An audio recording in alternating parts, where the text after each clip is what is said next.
Hi friends, നമ്മൾ മാങ്ങ, നെല്ലിക്ക, അമ്പഴങ്ങ ഒക്കെ ഉപ്പിലിട്ടിട്ട് കഴിക്കാറില്ലേ? അതേപോലെ നമുക്ക് മുന്തിരി ഉപ്പിലിട്ടിട്ടൊന്ന് കഴിച്ച് നോക്കാം.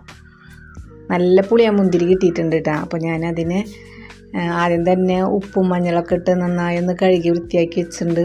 പിന്നെ കുറച്ച് വെള്ളം ഉപ്പ് ഇട്ടിട്ട് തിളപ്പിച്ച് ചെറു ചൂടോട് കൂടിയിട്ട് അതൊന്ന് ഒഴിച്ചു കൊടുക്കാം. പിന്നെ കുറച്ച് സുർക്ക.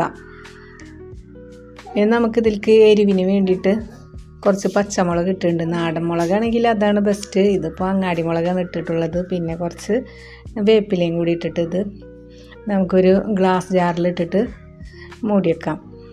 ഇനി ഇത് ഒരു 3 ദിവസമൊക്കെ കഴിഞ്ഞിട്ട് എടുത്താലാണ് കേട്ടോ അതിൻ്റെ ടേസ്റ്റ് ഉണ്ടാവുള്ളൂ. ഇപ്പോൾ ദാ മുന്തിരിയുടെ കളറൊക്കെ മാറി നല്ല ഭംഗിയിലിരിക്കുന്നുണ്ട്. അപ്പോൾ ഇതൊന്ന് കഴിച്ച് നോക്കാം. ചെറിയ മധുരവും പുളിപ്പും എരിവൊക്കെ ആയിട്ട് നല്ല ടേസ്റ്റാണ്.